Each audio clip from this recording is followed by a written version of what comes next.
These books are dark. I feel like it's a bit of a red flag that I love this series. You know, I came for the black female character and I stayed for the romance.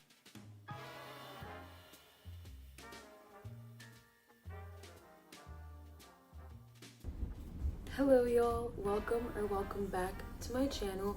Today we're going to be going over my June wrap up, but first we're going to start with my current reads, and they're actually going so far so good. Potential 5-star reads so far. The book is going to be Bury Our Bones in the Midnight Soil.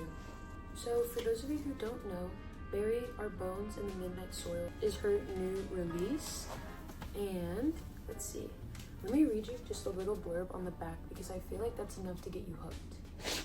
3 young women, their bodies planted in the same soil, their stories tangling like roots. One grows high, and one grows deep, and one grows wild, and all of them grow teeth. It doesn't really give you a lot, but when I was reading this, it was kind of enough to sell me, along with the fact that this author is so good at painting such a immersive story that has you feeling everything the characters are feeling and then some. The settings feel like they're reaching out to grip you, and I love that. The next book is going to be The Girl Who Fell Beneath the Sea. It's on Amazon. It's a pretty good price. I got it when it was on sale, and so far it's good. I kind of got it because I was looking for a similar feeling of The Daughter of the Moon Goddess, which was very kind of like mystical, magical, and then also just, I don't know, it felt like a fairy tale, and I kind of love that in stories. It reminds me of the books that I read when I was younger. You know, they might be a little bit too coincidental, but then again, it's a fantasy world, it's magic, it's whatever you want it to be, and that book was giving what I needed it to be at the time, so I'm kind of just switching back and forth between these two, and although the vibes are completely different, they are exactly what I'm looking for. Okay, let's go into the June wrap-up hard recommendation. Coincidentally enough, the first book that I gave a 5-star read to for this month, and I think it's the only 5-star read that I gave, it's gonna be Daughter of the Moon Goddess. One thing that I loved about this book was the consistent pace, just the way that the story felt when I was reading it.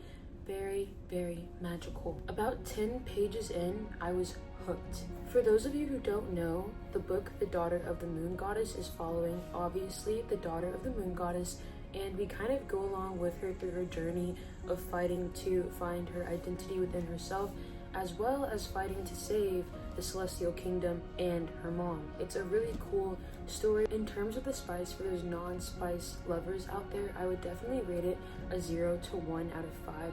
Very minimal, and I didn't even mind, and usually spice is something that I tend to look towards and lean towards, but it literally fit the book so perfect. No harm, no foul.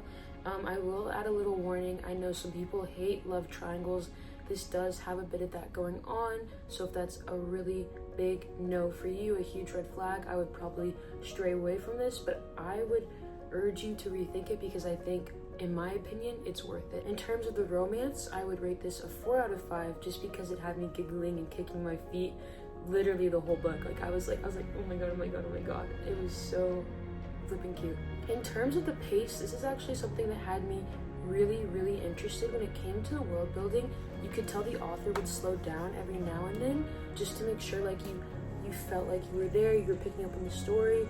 But then in other places, when it came to, you know, the main character herself traveling and going through trials, it was very fast paced. I felt like I was watching a very well developed TV show. Like everything was clearly painted in my mind. We have the more important parts of the story fully developed, whereas the side plot things, just, you know, little side notes. And I love that the author was able to pick and choose which things needed more time as opposed to others, because me as a reader was getting exactly what I needed.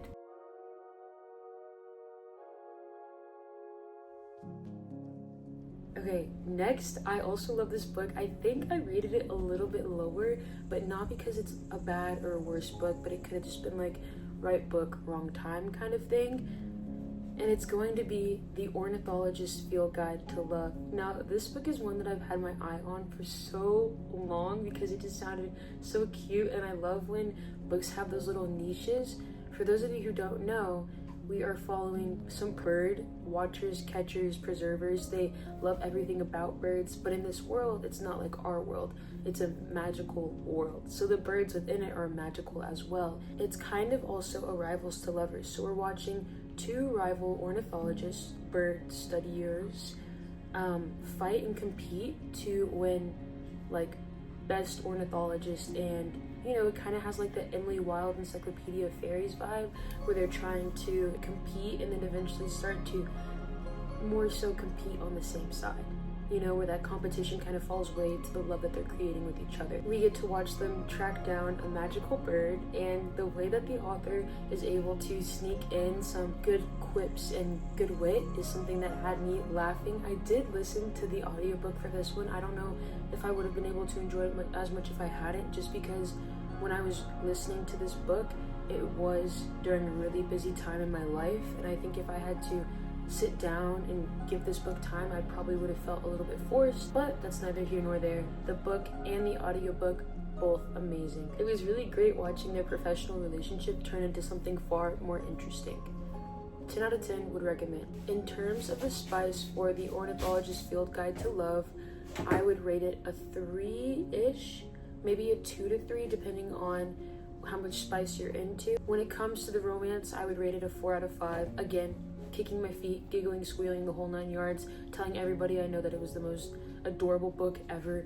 Literally, I loved their romance. In terms of the pace, I would say it was brisk, very fast. The tempo was amazing. I kind of was picking up Emily Wilde's Encyclopedia of Fairy vibes when reading this, as well as The Undertaking of Heart and Mercy. So if those are books that you're into, that you loved, I loved them as well. I believe Emily Wilde's Encyclopedia of Fairies, such a mouthful, was 5 stars for me, and then Heart and Mercy was close to 5 stars.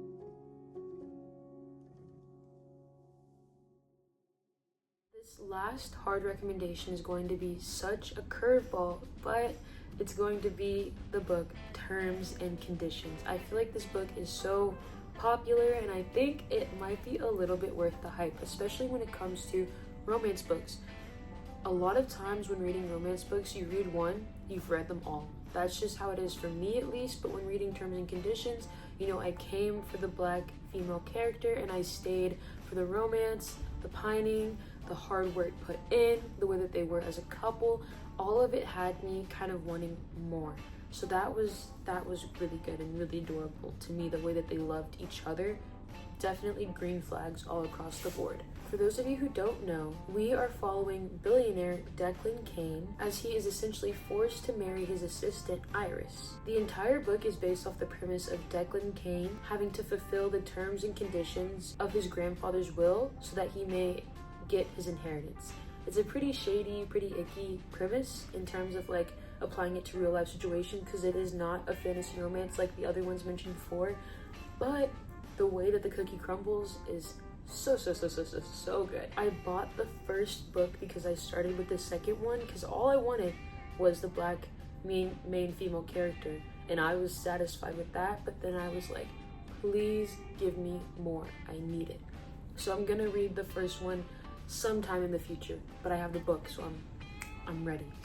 And the cover is so cute for the first one. I hope they do the entire series like that, and I'll add a picture of how it looks with the new updated covers, or at least for the first book. In terms of the spice, I would say it's closer to a 4 out of 5, at least in the romance book category genre. When it comes to the romance itself, I would rate it about a 4 to 5 out of 5, just because it is a romance novel. That's going to be like the weight of it, the plot carrier, the heavy lifter. And then in terms of the pace, I would say it was 4 to 5. I wouldn't say it's as consistent as the previous books mentioned. There's gonna be some lulls and stuff like that, but that's, I think, because there's a little bit of commonalities between romance books where you have to kind of have those lulls so the romance doesn't feel so rushed. Like, we need to spend time with the characters, we need to get to know them, and so I think lulls make sense, especially when it's just regular world romance-based book. Okay, now it's time for the soft recommendations, and I need to hurry so I can take her on a walk.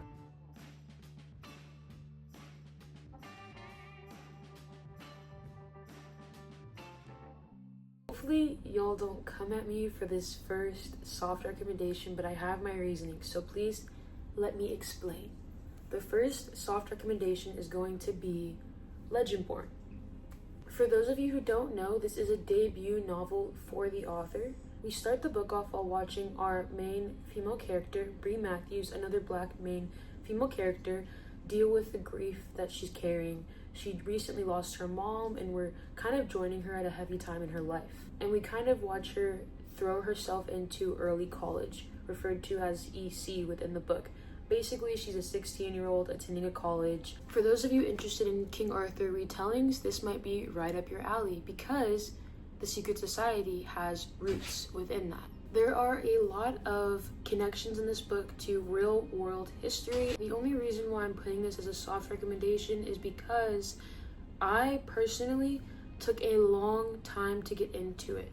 I was literally kind of not forcing myself to flip the pages, but definitely struggling to for about 300 pages. This book lays at about 430 to 450 pages, so a majority of the book I was kind of just struggling to turn the pages. But once I did hit that 300 page mark, I was in it. Like, I was itching for the moment that I could get back to reading this book. It just took me personally a minute, and it could have just been where I was in life. With that being said, I do plan on continuing the story. I do want to finish the series. For those of you who don't know, it's going to be a 4-book series, and only 3 are currently out, so I'm personally going to wait so I don't have to torture myself slowly.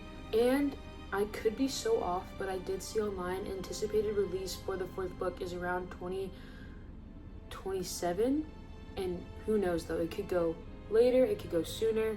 We'll just have to wait and see, cross our fingers and pray, because it did get really good. Don't let me saying that it took like 300 pages to get into it dissuade you, because once it gets going, it gets going. And I think y'all should keep in mind, she is a debut author. This was her first book, and in my opinion, it was a lot to tackle for her first book, and I think she did it wonderfully. For the spice, I would probably rate it at about a 0 to 1. The book is YA, if that is a factor for you. I'm sure you could tell with the characters being 16 running around in an early college, but the romance was a 3 out of 5. It was honestly adorable, but I was kind of looking for more, but that could just be because of the books that I'm used to, you know, needing a little bit more romance. That is kind of my preferred genre. And then the pace, for me, I'm rating it 2 to 3 out of 5, just because, like I said, that main 300 pages, like the majority of the book, I was struggling to keep going.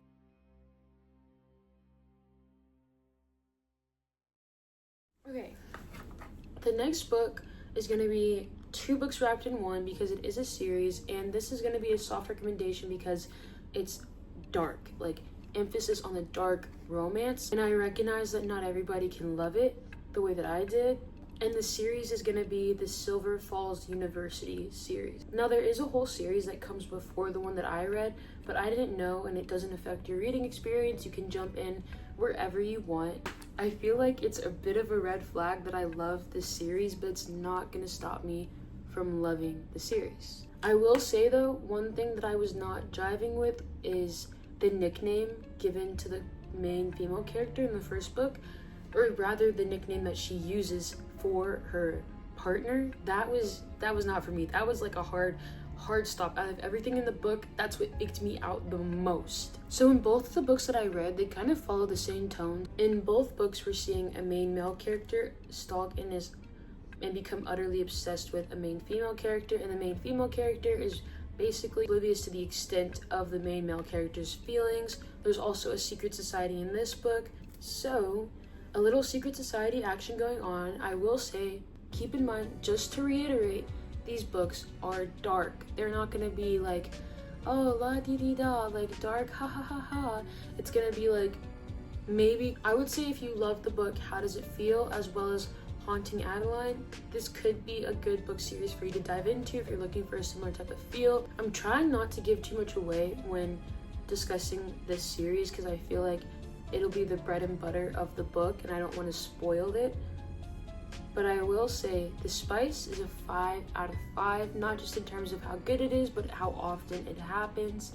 The romance is also a 5 out of 5 or maybe a 4 out of 5 depending on what you prefer for romance. So it's going to be close to terms and conditions, but I would make the argument of more so. And then for the pace, I'm going to put this at a 4 out of 5. I definitely was turning the pages more than a book like Terms and Conditions, but I think it's because with how dark it was, it felt so unique to me. I was so curious to know what happened next because it's such a strange and unrealistic, different world than the ones that I'm usually put into with the books that I read.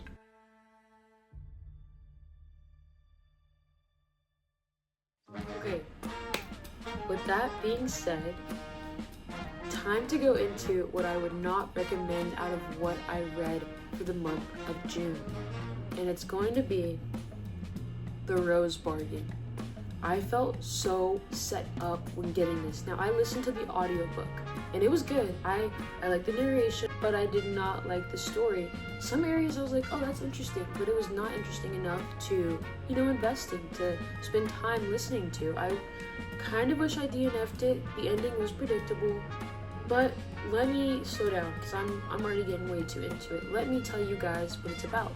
So we follow the main female character, Ivy Benton, as she works to save her sister initially and then the kingdom while protecting her heart at the same time. And if it sounds like a lot, that's because it is a lot. For those of you who saw what I previously said, the way that the Daughter of the Moon Goddess author was good at picking and choosing which parts needed more attention, which parts were important to the story to focus on more, this book did not do that. It felt like we were just getting thrown random bits of information that were unnecessary to the story, and the things that the author decided to focus on seemed completely unnecessary at some points. Some of the characters felt overly fleshed out, some of them not enough. A lot of the characters I felt like I had no connection to, and a lot of them felt very flat. I feel like even one of the main characters that I was supposedly spending a good amount of time with, it was not that. And then, one thing that really boils my blood when it comes to romance books is when you're kind of just shoving these two characters together and you're not like giving us a reason as to why they're in love. Why did they pick this person out of all the other people in the world kind of thing going on? Is it circumstance or is it something more? If I'm reading it and I'm thinking that she could have been with anybody, which is what I was thinking, then it's gonna feel like it didn't really hit. Like I could have read any other book that I could have been doing more with my time. On top of that, it's more so on the basic side to me, especially when it came to the ending and the predictability. If you're someone who consistently reads fae books as well as other fantasy romance books, I don't think this will hit as hard.